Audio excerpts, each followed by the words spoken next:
अस्सलामुअलैकुम। उम्मीद और दुआ है कि आप और आपके सभी घर वाले खैरियत से होंगे। सॉरी, मेरा नाम सनावर है और आप देख रहे हैं हॉरर स्टोरीज एपिसोड 70। बचपन में हम सभी ने खिलौनों के साथ खूब खेला है, खास करके लड़कियों ने, क्योंकि उनके पास खेलने के लिए डॉल्स हुआ करती थी। और डॉल एक ऐसा कॉमन टॉय है जो कि हर कल्चर में, हर कंट्री में अवेलेबल रहा है।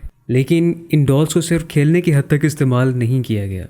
समटाइम्स इन्हें वूडो मैजिक में भी यूज़ किया जाता रहा है और समटाइम्स ये पोजेस्ड भी हो जाती हैं। For example the all time famous doll the Annabelle.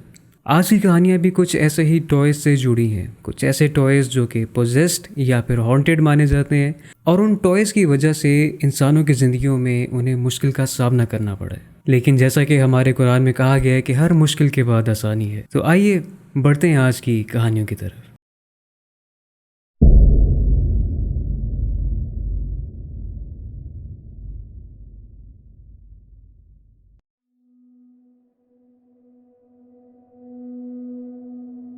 Nineteen 49। मेरी दादी माँ 7 साल की थी। दादी 6 बहन भाई थे जिनमें वो सबसे छोटी थी। उनके 5 भाई थे और एक बहन थी। वो सबसे बड़ी थी। ये बात काफ़ी पुराने वक्तों की है, जब इंडिया पाकिस्तान वजूद में आए चंद ही साल हुए थे। मेरी दादी के घर वाले इंडिया छोड़ के पाकिस्तान शिफ्ट हो गए। यहाँ जिस इलाके में वो आए थे वो अंदरून सिंध का इलाका था। उस वक्त आबादी इतनी ना थी और ना ही ऐसे हालात थे कि कोई अपने पैसों से अपना ज़ाती घर खुद को लेके दे सके। उस दौर में या तो आपको गवर्नमेंट की तरफ से घर अलॉट होते थे जो ज़्यादातर गैर मुसलमानों को दिए जाते थे, या फिर आपको सरकारी खेमों में क़याम करना पड़ता था। इस दौरान मेरी दादी माँ की वालिदा यानी मेरी परदादी का इंतकाल हो गया था। काफ़ी जिद्दोजहद के बाद आखिरकार दादी माँ को घर मिला। दादी माँ के मुताबिक घर काफ़ी छोटा था, महज 2 कमरों पर मुश्तमिल, लेकिन मुफीद था। दरमियान में छोटा सा सहन था, एक बावर्ची खाना और एक छोटा सा स्टोर रूम जिसमें घर का फालतू सामान हुआ करता था। जिस इलाके में घर था वो दर हकीकत सिखों का इलाका था। बड़ी दादो ज़्यादातर घर का काम करती और सब बहन भाइयों को संभालती थी। मेरी दादी माँ सबसे छोटी थी तो ज़्यादा वक्त खेल कूद में ही गुजारती। एक रोज़ दादी बाहर गली में यूं ही बैठी थी, आसपास कोई न था। दादी माँ बताती है कि मैं अपने ध्यान में बैठी थी कि मुझे दूर से घुंघरू की आवाज़ आई। मैं बच्ची थी, मैंने ध्यान न दिया, लेकिन मुझे फिर दोबारा आवाज़ आई और ऐसे लगा जैसे कोई लड़की गली के कोने से भागती हुई बाहर निकली हो।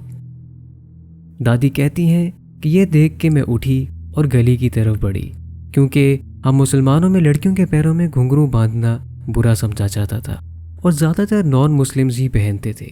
दादी माँ कहती है कि मुझे इस बात का तजस्सुस हुआ कि हमारे मोहल्ले में कौन सी लड़की ऐसे घूम रही है। दादी माँ बताती हैं कि पता नहीं उन घुंघरू की आवाज़ में कोई जादू था या पता नहीं क्या, कि मैं ना चाहते हुए उनकी तरफ खिंची चली जा रही थी। मुझे मेरी बड़ी बहन ने घर से आवाज़ें भी दी, लेकिन मैंने अनसुनी कर दी और गली के कोने की तरफ बढ़ती गई। और जब मैं आखिर तक पहुंची तो वहाँ कोई न था। ये देख के मैं वापस मुड़ने लगी तो मैंने देखा कि एक घर के दरवाजे के बाहर लाल जोड़े में एक गुड़िया पड़ी है। वो गुड़िया सर से पांव तक ऐसे सजी हुई थी मानो जैसे किसी की दुल्हन को सजाया हो।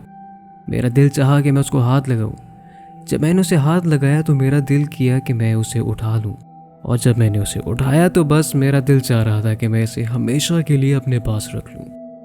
मैंने वो गुड़िया पकड़ी और घर ले आई। जैसे ही मैं उसे घर लेके आई तो मेरी बड़ी बहन ने मुझे खूब डांटा कि अनजान खिलौना घर में क्यों लेके आई हो। वो कहने लगी कि इसे जहाँ से भी लाई हो उसे वहाँ वापस रख आओ। मुझे बहुत गुस्सा आया, इतना गुस्सा आया कि मेरी आंखें लाल हो गई और मैं बगैर पलके झपके अपनी आपा को घूरी जा रही थी। इतने में आपा ने मेरे चेहरे पर एक चमाट मारा और मुझसे कहने लगी कि ये मैं किस लहजे में उनसे बात कर रही हूँ, वो भी इस कदर बदतमीजी से। फिर मुझे होश आई और मैंने उनसे माफ़ी मांगी, लेकिन वो गुड़िया मैंने उसी स्टोर में रख दी, वो भी छुपा कर, और सबको कहा कि मैं उसे वापस रख आई हूँ। मेरी ये गलती मुझे बहुत भारी पड़ी। दादी माँ कहती हैं कि उस दिन के बाद आपा को न जाने क्या होता जा रहा था।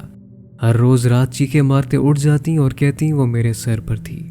उसके हाथ में खंजर था, मुझे मार देगी और पता नहीं क्या क्या। एक रोज़ मैं बाहर सहन में थी, मैंने देखा कि बावर्ची खाने में मुझे ज़ोर से बर्तन टूटने की आवाज़ आई।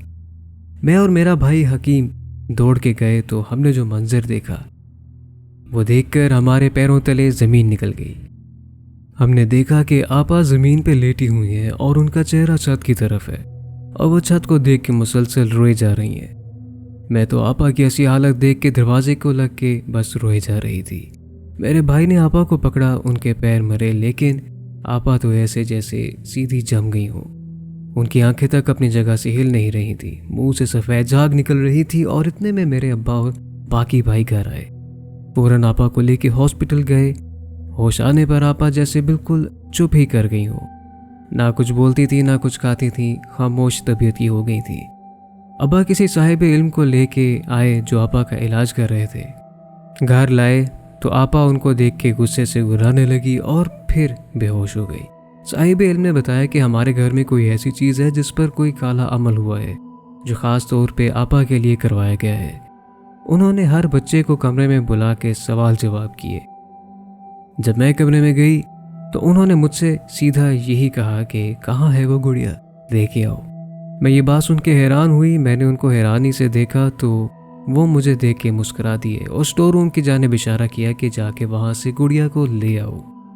हैरानी की बात तो ये थी कि जिस दिन से मैं उसे घर लेके आई थी, छुपाने के बाद तो वो बात मेरे जहन से गायब ही हो गई थी कि इस घर में गुड़िया नाम की भी कोई चीज़ है।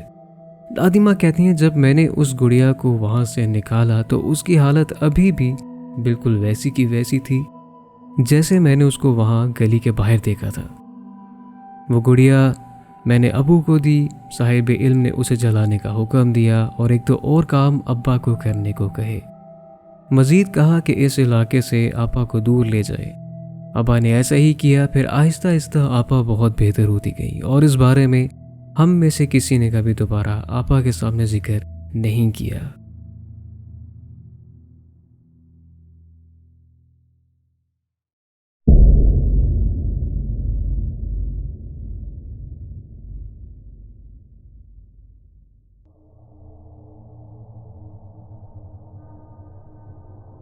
हम लोग इस घर में बिल्कुल नए शिफ्ट हुए थे। ये बात कुछ 10 साल पहले की है, जब मेरा सिर्फ एक भाई था जो मुझसे 3 साल छोटा था। हमारी नानी शुरू से हमारे साथ रहती थी। जब हम इस घर में आए तो मेरी नानी ने मामा से एक दो दफ़ा कहा कि घर में अजान दिलवाएं, क्योंकि हमें ये घर बना बनाया लिया है। ये घर 3-4 साल से बंद था। मेरी मामा ने इस बात को ज़्यादा सीरियस नहीं लिया और शिफ्टिंग वगैरह के मसलों में उलझ गई। मेरी नानी ने भी फिर कहना छोड़ दिया। हमारा घर कोई जदीद घर नहीं था, काफ़ी पुरानी तर्ज पर बना हुआ था। असल में मेरे पापा गवर्नमेंट ऑफिसर थे, तो ये घर गवर्नमेंट की तरफ से अलॉट किया गया था, जैसे अक्सर ऑफिसर्स को पोस्टिंग के दौरान मिलते हैं। मैं उस वक्त छोटा था पर एक सेंसिबल एज का था। घर की सेटिंग के दौरान हमें पुरानी फैमिली का काफ़ी छोटा मोटा सामान मिला, जैसे हेयर ब्रशेस, शूज़, बच्चों की किताबें, कुछ खिलौने वगैरह। वो सब सामान मामा ने नौकरानी को दे दिया। लेकिन उनमें से एक स्टफ़ टॉय जो बज़ाहिर तो एक क्यूट ट्वीटी जैसा था, मेरे भाई ने ज़िद करके उसे ज़बरदस्ती अपने पास रख लिया। मेरी नानी ने उसको बहुत समझाया था, यहाँ तक कि डांटा भी कि हम बाज़ार से तुम्हें नए खिलौने ला देंगे, मगर इसको तुम निकाल दो, इस खिलौने को घर में नहीं रखना चाहिए। लेकिन मेरे भाई ने एक ना सुनी और बाबा से कह के वो ट्वीटी घर में रख ली। नानी शुरू में थोड़ी खफा हुई लेकिन बाद में ठीक हो गई। शायद वो इन सब चीज़ों से वाकिफ़ थी और कुछ बुरा नहीं चाहती थी। कुछ दिन बाद जब सब कुछ बिल्कुल नॉर्मल था, हम दोनों स्कूल भी जाना शुरू हो गए थे। मेरा भाई ज़िद्दी ज़रूर था, मगर वो बदतमीज़ नहीं था और ना ही किसी किस्म का उसे कोई एंगर इशू था। लेकिन जब कुछ दिन गुजरे तो वो काफ़ी चेंज होता जा रहा था। बात बात पे गुस्सा और चिड़चिड़ापन, स्टडीज़ में भी वीक हो गया था। मामा को लगा शायद टीनेज में आ गया है, इसलिए ऐसा कर रहा है। इसके अलावा घर से चीज़ें भी गायब होने लगी। बाबा के पैसे गायब हो जाते और कहीं और से मिलते। अक्सर मामा के कपड़े गुम हो जाते। मामा ने पता नहीं क्यों इन चीज़ों पे कभी गौर नहीं किया, मगर नानी सब कुछ नोट कर रही थी। नानी तब भी कहती थी, उस खिलौने को घर से दूर कर दो, मुझे वो खिलौना पसंद नहीं है। लेकिन जब भी नानी अहमद यानी मेरे भाई के सामने ऐसा कुछ कहती तो वो गुस्से से फट पड़ता और मामा और नानी को चुप करवा देती। नानी कहती थी कि ये बच्चा सारी रात इस खिलौने से बातें करता है। मैंने अपने कानों से सुना है। उस दौर में हमारे पास प्राइवेट फ़ोन्स वगैरह नहीं होते थे, तो अहमद किससे बातें करता था? मेरे लिए तो ये सब कुछ एक पल के लिए नॉर्मल ही था। मैं और अहमद एक ही कमरे में सोया करते थे, लेकिन मैंने कभी उसको किसी से बात करते हुए नहीं सुना। एक रोज़ मेरी और अहमद की आपस में लड़ाई हुई और अहमद अपने आपे से बाहर हो गया। उसकी आंखों में जैसे कोई खून उतर गया हो और वो गुस्से से ज़ोर ज़ोर से चिल्लाने लगा। एक सेकंड के लिए तो मैं भी उसका ये रूप देखकर खौफज़दा हो गया, क्योंकि मैं महसूस कर सकता था कि वो अहमद नहीं था बल्कि कोई और था। उसकी आवाज़ बिल्कुल भारी हो गई थी, उसकी आंखें बदलती गईं। मैं खौफ के मारे वालिदा के पास भाग गया, उनको सब बताया। वालिदा परेशान हुई। जब उन्होंने उसको देखा तो वो बिल्कुल नॉर्मल था, जैसे कुछ हुआ ही ना हो। उस दिन के बाद मुझे अपने ही भाई से खौफ महसूस होने लगा। नानी बिल्कुल सच कहती थी, वो हर वक्त उस खिलौने से बातें करता था। मैंने एक दफ़ा उससे हिम्मत करके पूछा कि वो किससे बातें कर रहा है, तो उसने बिल्कुल कैजुअल वे में आहिस्ता से मुझे बताया कि ये मुझसे बातें करती है, मेरी दोस्त है, लेकिन ये बात किसी को बताना उसको बुरा लगता है जब मैं किसी को उसके बारे में बताता हूँ। जब मेरे भाई ने मुझसे ये कहा तो खौफ के मारे मेरी आंखों से आंसू जारी हो गए। तो मैंने उस ट्वीटी को देखा तो ऐसा लग रहा था जैसे वो मुझे ही देख रही हो।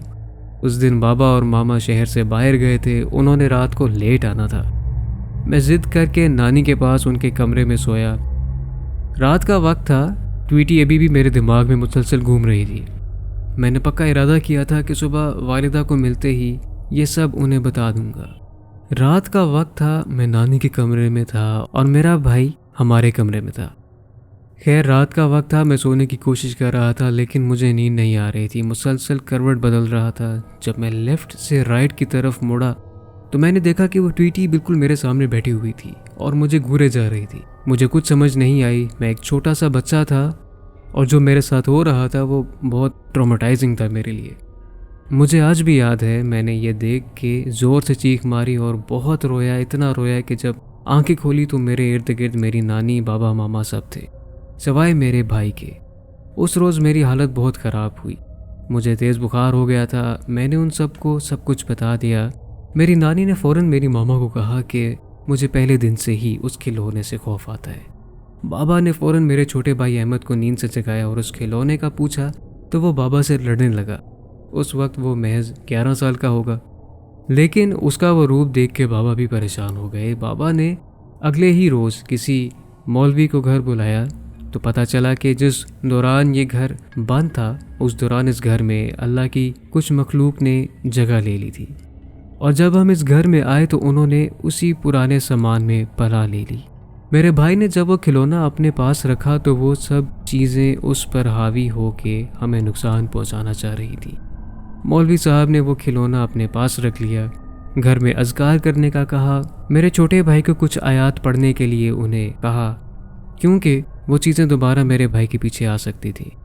हम आज भी वो तमाम एहतियात और अज़कार करते हैं जो मौलवी साहब ने बताए थे, और अल्हम्दुलिल्लाह अब सब कुछ नॉर्मल है।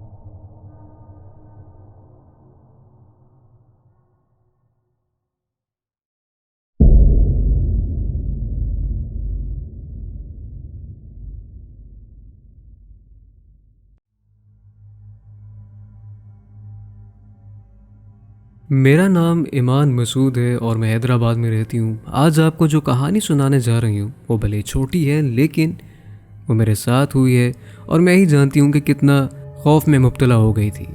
बात कुछ यूँ है कि मैं एक डिज़ाइनर हूँ और मैं डेली लेट नाइट जाग कर काम करती हूँ। मेरे अलावा मेरे घर में सभी लेट नाइट जागते हैं, क्योंकि मेरे सिबलिंग्स भी ऐसे ही ऑनलाइन काम करते हैं। तो इसी तरह हम सब जाग रहे थे। मेरे साथ मेरी बहन थी, मेरे बड़े भाई ऊपर वाले रूम में थे और दूसरे भाई बराबर वाले रूम में थे।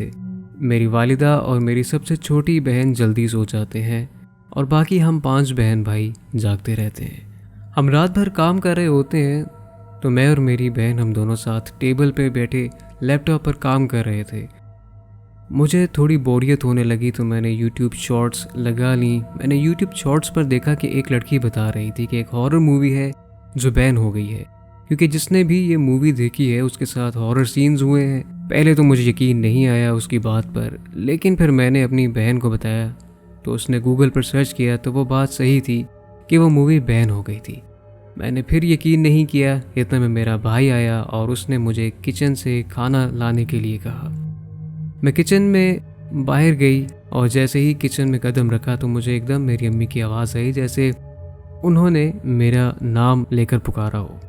मैंने एक बार तो इग्नोर किया, लेकिन फिर दोबारा आवाज़ आई और उस टाइम में मेरा भाई भी साथ था। उसने भी सुनी और उसने कहा अम्मी बुला रही हैं। तो मैंने कहा हाँ उधर ही जा रही हूँ। जैसे ही मैं किचन से निकली और दूसरे रूम के लॉक पर हाथ रखा तो फिर से अम्मी ने मेरा नाम लिया।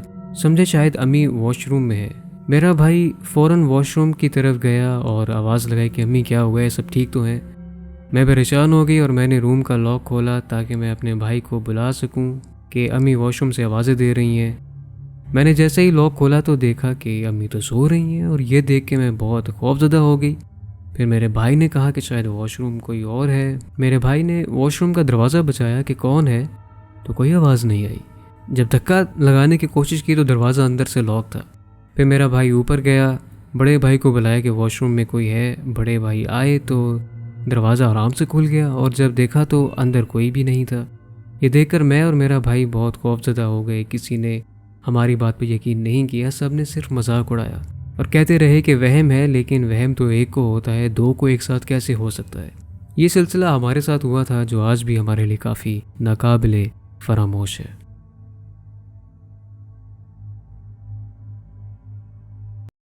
उम्मीद है कि आपको आज का एपिसोड पसंद आया होगा और अगर आपको पसंद आया है तो you know what to do, like subscribe and tap the bell notification because you never know what's coming. मिलते हैं आपसे अगले एपिसोड में और तब तक के लिए फ़ी अमान अल्लाह।